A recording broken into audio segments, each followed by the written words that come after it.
Hey guys, I put together a beginner workout for you, and haven't done something like this where I posted just a video. This is where I sit in my bathroom on the floor.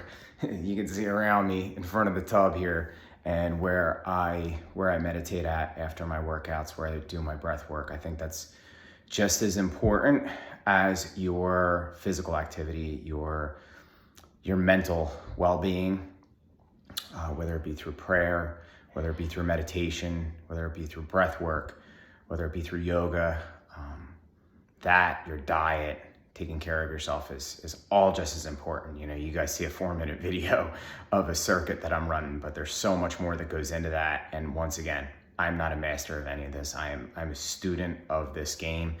I am 40 years old, and this is a never-ending, learning process. Why I wanted to do this video first, beforehand, and before the little workout I put together, is I really want to send it home that, number one, you're exactly where you're supposed to be. If you are finding yourself watching a video like this, it means that you have at least had the thought that you are going to put yourself, your physical and your mental well-being ahead of everything. When it comes to working out or kettlebelling or calisthenics or anything like that, any of the workouts you might see me do, they are 70% for mental well-being. They are 30% for strength, aesthetics, and health. I think that comes absolutely first. I want to remind you that, once again, you're exactly where you are supposed to be. If you cannot do something in this video, that is okay. You are completely fine. Do not give up. Please don't give up. I also want to tell you, if you feel that you've put on too much weight, if you feel that you maybe, this stuff is just so far out of your league, walking is very important movement. You have to make it be an everyday part of your life. If the weather is bad, what are you going to do? How are you going to walk? You need to have a backup plan. You need to have a backstop. You can't just say, oh, it rained for 3 days, I'm off the wagon. I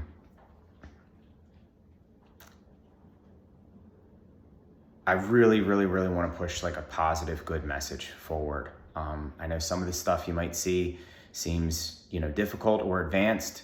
To me, it doesn't. I worked myself up to it. I watch other people that I look up to, and what they do seems difficult in advance. And I just know that I'm right where I'm supposed to be, and I will get there someday. It's a challenge. So again, if anything in this video is difficult, I would recommend doing, 5 rounds of it. If you cannot do 5 rounds, if you can only do 1, you do 1. If you need long rest in between them, you take a long rest. If you need to, if one movement hurts you or it does not feel well, do not do it. Work yourself up to it. I believe in you. I would also highly recommend that you get some kind of a fitness tracker, whether it be a watch, whether it be a heart rate monitor, whatever it may be, so that you can track your progress and you can really start to see where you're at. Because guess what? When you do your first workout and you realize you only burnt 180 calories in it, you will really think twice before making a poor decision when it comes to food. When you see what 180 calories is worth in blood, sweat, and tears, it really does change your outlook on that. So I just wanted to remind everyone, I absolutely love you guys. You're exactly where you're supposed to be. It is you versus you, no one else. Do not compare yourself to anyone else. You are the thing in your own way right now. So I hope this message finds you well, and I love you guys, and I really hope you enjoy.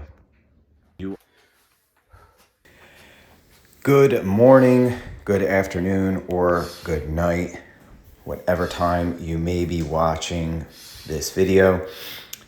This is a beginner kettlebell workout.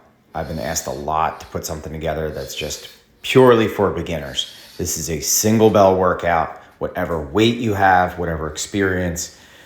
We're going to start off with 10 push-ups on the bell. After that, we're gonna go right into 10 air squats, just body weight squats. I think that these are very important and very underrated. A lot of the things that I'm going to be, showing here that you're going to be doing are functional movements, are things that you do every single day. As we get older and we become adults, we kind of stop doing them. We stop playing.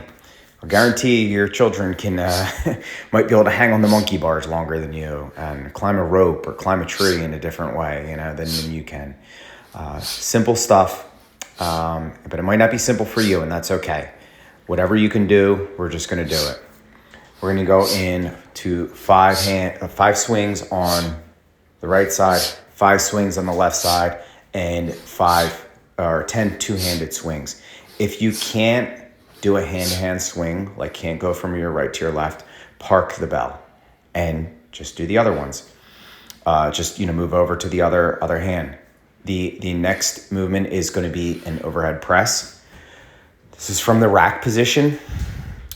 If it's hard for you to get the bell into the rack position, if you haven't learned the rack position yet, you can skip that.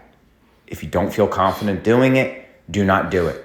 You can grab the bell with 2 hands and just press it overhead until you get yourself more confident. If you do think that you're at that point where you can clean a bell, right now I am in no position to be teaching anybody or giving any instruction on the clean. My clean has been very compromised, and I'm a lot of working around it from some different pains that I've been in, but it's getting better. So